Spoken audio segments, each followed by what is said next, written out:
월천 파이프라인을 위하여! 와!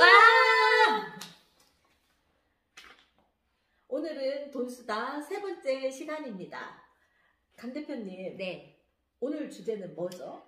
오늘의 주제는 지금 연일 매스컴에서 이야기하고 있는 폭락장에 대한 이야기를 좀 하려고 해요.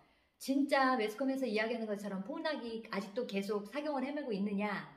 그렇지 네. 않습니다. 정확하게 폭락 시장에서 현장 상황이 어떤지에 대해서 오늘 전해드리겠습니다. 네. 조유미 대표님 주말에 또 어제 오늘 엄청 바쁘셨잖아요. 그쵸. 네. 저희 세종시 같은 경우는요, 설을 전후로 지금 세종시 전역이 굉장히 이제 바닥에서 이제 꾸물꾸물하다가 막 움직이고 있는 장이 정말 피부로 체감할 수 있을 정도로 나타나고 있는데요. 네. 설 전에는 이렇게 수면 아래에서 이렇게 조금씩 움직였다 하면 설 연휴부터 부동산들이 그 연휴에 쉬지도 못하고 나오셔서 집 보여주고 뭐 그런 부동산들이 굉장히 좀 많았어요. 우리 원래 아침에 찍어야 되는데 바빠가지고 저녁에 지금 퇴근도 못하고 지금 이러고 몇 시에요? 지금 8시가 다 돼가는데. 그러니까요. 바빠서 여태까지 못 찍다가 또 찍다가 손님 와가지고 또 다시 끊었다가 찍고 다시 있어요. 하고. 그럴 정도로 손님이 되게 많아졌는데요. 그게 이제 예전에는 집만 열심히 정말 보여줬다 치면 요즘은 거래까지 이어지는. 네네. 저기 한 달 전만 해도 한 달 내내 지나가도 한 단지에 물건 없어지는 게 거래가 된 게 한 건에서 뭐 많으면 두세 건 이 정도 됐었거든요.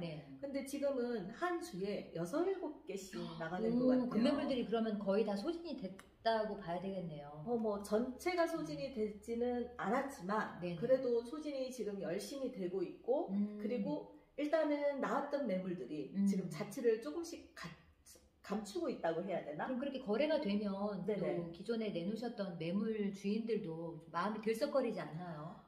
그쵸. 어제 같은 경우는 저희가 뭐 한 달 전만 해도 이제 매수 우위잖아요. 그렇죠. 그래서 무슨 물건을 보여주면 기본이 뭐 몇 천은 깎아달라. 맞아요. 1, 2천이 아니고 어떤 때는 막 터무니없이 정말 5, 6천씩 깎아달라고 해서 그런 경우도 되게 많았거든요. 근데 결국은 계좌를 받고 보면 뭐 입금도 안 하시고 계약까지 가지도 못하고 주저하는 데가 많았는데 가격만 그냥 흥정하다가 매수로 이어지진 않고. 그쵸. 그랬는데 뭐 저희 어제 같은 경우는 저희 손님이 그 금액을 보시고 이제 집을 봤잖아요. 근데 100만 원을 깎아달라 그랬어요. 100만 원 보통 깎아줄 수 있지 않나요? 이사 비용 정도는 늘 이렇게. 그쵸. 많이도 아니고 500도 아니고 100만 원을 깎아달라는데 안 깎아주셨어요. 근데 더더군다나 거기에서 돈을 더 받으시겠다고. 그럼 매물가를 올리신 거예요? 네. 주인이 살다 보니까 이게요, 빈집 같으면 괜찮은데 주인이 사는 집은 주인이 한 10팀 정도 자기네 집을 보러 오시니까 그렇죠. 안 팔죠. 그 가격에. 엄청 그러면 이제 또 심란해지죠. 근데 저도 주말에 제가 수원하고 용인 다녀왔잖아요. 저희 아이들이 그쪽에서 직장생활을 하기 때문에 저는 이제 실수요자로 필요에 의해서 올라갔었어요. 근데 속상했던 게 저도 한 주 전에 이제 갔다가 그 물건을 이제 한 3개 정도를 제가 브리핑을 받고 결정을 하려고 했는데 저희가 바빴잖아요. 그래서 주중에 못 올라가고 어제 다녀왔는데 그 물건들이 다 매매가 됐더라고요. 그래서 결국은 그거보다 3천만 원 더 주고 다른 매물을 선택의 여지 없이 그렇게 계약을 하고 그러고 내려왔어요. 그래도 제 생각에는 많이 떨어졌잖아요, 사실. 그건 그렇죠. 예전에 비하면은 뭐 한 기본 2억 5천 정도는 그 기존 고점이었을 때보다는 저렴하게 사긴 했는데 제가 봤던 금액보다는 한 8천만 원 정도 더 준 거죠. 최저점 기준에 했을 때 그게 불과 한 보름 정도밖에 차이가 안 나요. 그렇죠. 그러니까 참 사람 마음이 참 간사할 것 같아요. 사람 마음이 간사하기는 한데 맞아요.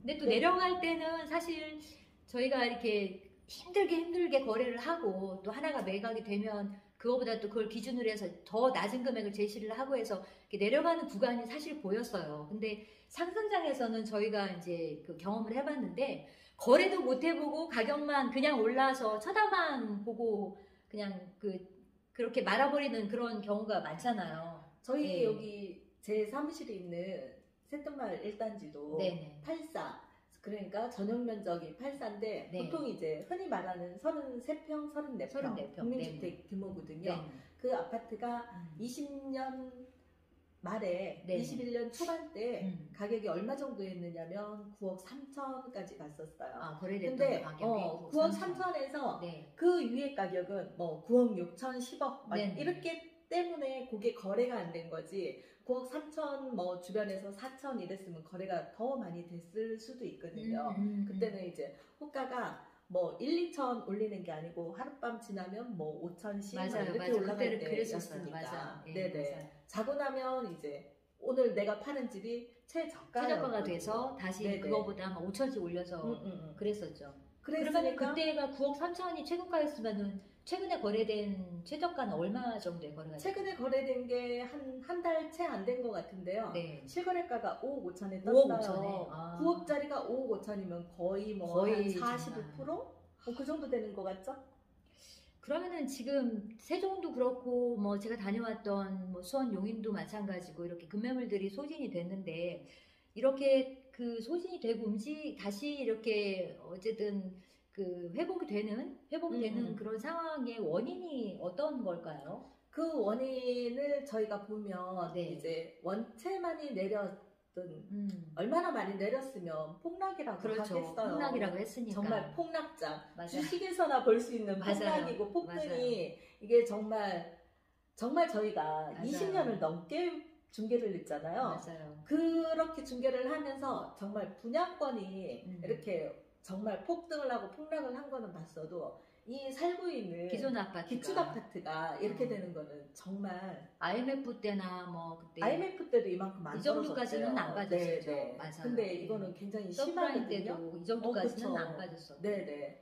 그런 걸로 봐서는 그런 생각이 들어요. 어쨌든 그 움직였던 원인이 그 많이 어쨌든 고점 대비했을 때에 30%, 40% 이상으로 그쵸. 가격이 급락을 했고 네. 그 상황에서 실수요자 입장에서는 이 정도 금액이라고 하면은 내가 다시 들어가서 바닥이다 생각하니까 거주할 목적으로 해서 내지는 또 여유자금을 가지고 계셨던 분들은 뭐 갭 투자하시는 분들도 마찬가지지만 은행에 넣어놨던 고금리 그 이율이 지금 또 많이 내려왔잖아요. 그쵸. 그래서 이거를 다시 또 부동산 쪽의 시장으로 다시 진입을 하는 게 아닌가 또 이런 생각을 해보는데요. 충분히 그 생각이 들죠. 또 보니까 그 대출 관계도 특례보금자리론 대출을 또 이렇게 풀리면서 그거 영향도 있었던 것 같은데 그 특례보금자리에 대해서 좀 설명 좀 해주세요. 특례보금자리는 네. 2월 1일부터 이제 내년 1월 말까지 정부에서 한시적으로 1년간 네. 그러니까 무주택자, 신혼부부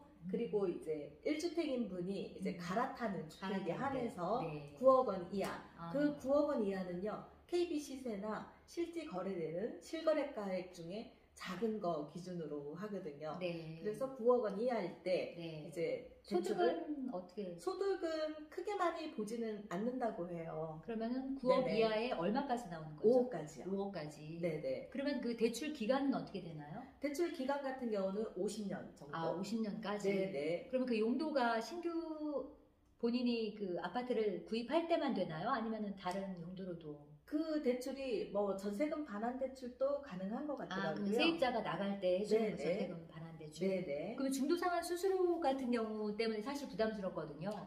지금 다행인 게 요즘 이제 사시는 분들이 그 대출을 받을 수 있는 게 네. 내가 만약에 시중에 은행에서 조금 더 고금리로 받았는데 특례 보금자리가 싸잖아요. 네네. 그러면 이게 대환이 돼요. 네. 대환이 되는데 중도 상환 수수료가 없대요. 그리고 만약에 특례 보금자리 대출로 받았는데 이게 금리가 역전이 돼가지고 지금 금리가 이렇게 좀 더 내려간 시중은행 금리가 나오잖아요. 오늘 하나은행 금리가 좀 싸게 나온 것 같아요. 그쵸. 그러면 그것도 중도 상환 없이 이렇게 갈아탈 수 있는데 지금 특례 보금자리 대출이 한 4점 중반대에 나온다고 치면 네. 오늘 하나은행에서 세종에 있는 하나은행에서 대출은 4.15% 더 싸게 나왔더라고요. 5년 고정으로 해서. 네네. 그런 거 받으셨다가 갈아타셔도 뭐 괜찮은 것 같아요. 그러면 LTV나 DTI 같은 경우는 어떻게 적용을 받나요? 뭐 LTV는 최대 70% 정도 받을 수 있는데요. 네네. 세계 최초 같은 경우는 80%. 그리고 DTI는 최대 6%. 60%. 60%. 제가 말을 좀 잘못했는데. 우리, 배고파가지고. 강지혜 대표님, 네. 한번 궁금한데요.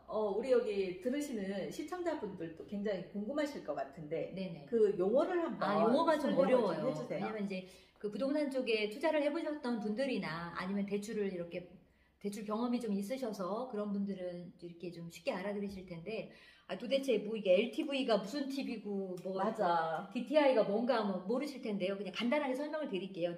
LTV는 쉽게 말하자면은 시세를 대비해서 내가 그 아파트를 구입할 때 담보대출을 얼마를 받을 수 있는지에 대한 기준을 LTV라고 해요. 근데 네. 이 시세라고 하는 거는 부동산에서 얼마에 이렇게 변동이 되는 시세가 아니라 우리 실거래가 시세가 아니고요. 그런 건 아니에요. 공신력 있는 그 평가 자료로 해서 예를 들면 KB 부동산 시세라든가 네. 이런 것들은 저희가 이제 쉽게 이렇게 은행 들어가서 이제 사이트 들어가서 보면 나와 있는 거고, 아니면 감정 가액이나 그리고 국세청에서 기준 시가로 정해준 그런 것들을 토대로 해서 공신력 있게 만들어 놓은 평가 자료이기 때문에 그 시세 대비해서 내가 받을 수 있는 구입하고자 하는 아파트의 담보대출 얼마가 나오는지에 대한 기준이 LTV가 되는 거고요. 네. DTI는 총 부채 상환 비율을 이야기해요. 네. 그러니까 이제 대출을 받으시려고 하는 그 이용자가 내가 연봉이 얼마다. 근데 그 연봉 범위 내에서 이 아파트를 샀을 때 연간 대출을 상환할 수 있는 능력이 되느냐 안 되느냐에 대한 평가 기준이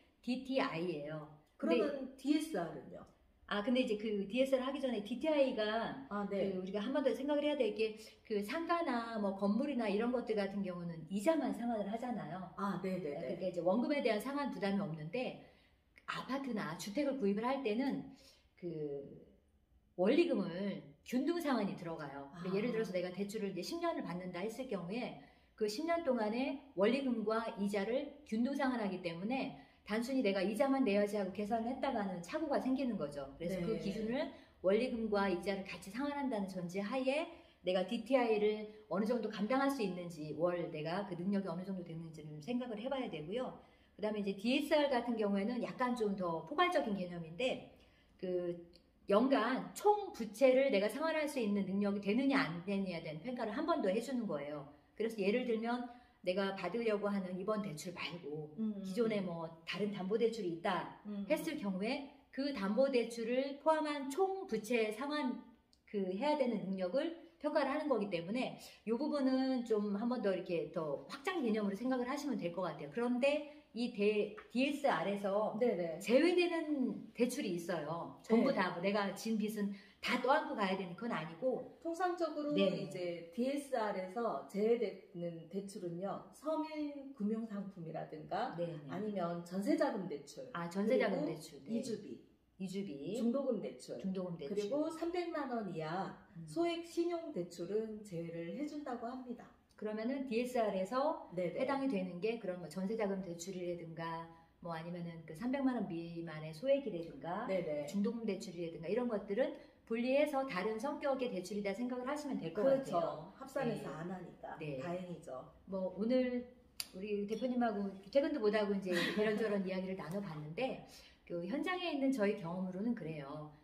지금 상황으로 봤을 때는 더 이상 어떤 하락할 수 있는 악재는 사실 좀 이제는 좀 그런 장은 아니다라는 생각이 들어서, 세종도 마찬가지고 다른 지역도 저희가 이제 같이 그 부동산 하시는 분들끼리 같이 이렇게 그 정보를 공유하는 그런 그 사이트도 있고 또 서로 정보를 공유하고 하는데 전반적으로 같이 움직이시는 것 같아요. 그래서 실수요자 분들은 이제 인근에 있는 부동산 가셔서 상담을 한번 받아보시고 또 본인이 상환할 수 있는 어느 정도의 대출을 감당할 수 있다라는 그런 판단이 서시면, 그럼요. 지금 나와 있는 매물 중에서 또 이렇게 그래도 좀 타이밍 맞춰서 들어가시는 게 괜찮지 않을까 이런 생각을 해봐요. 맞아요. 아마 좀 이제 내년 이맘때쯤 저희가 이렇게 방송을 해드리고 또 이렇게 정보를 드렸던 거에 대해서 이제 서로 좋은 이야기를 그때 그 얘기 듣고 제가 이런 결정을 했어요. 이렇게 좋은 소식이 들려왔으면 하는 바람으로 그렇죠. 이 시간을 좀 마련을 해봤습니다. 네네. 지난 토요일이 입춘이었죠. 그렇군요. 네, 이제 추운 겨울 지나고 부동산 시장도 이제 혹한기, 폭락이라고 이야기했던 그 시장을 잘 탈출해서 꽃피는 봄, 또 새 봄에 새 기운을 가지고 입춘되기를 하시는 또 여러분이 되셨으면 좋겠습니다. 저희도 또 그런 장을 기대해보고요. 그럼 오늘은 여기까지 마치겠습니다. 다음 시간에 뵙겠습니다. 안녕. 안녕.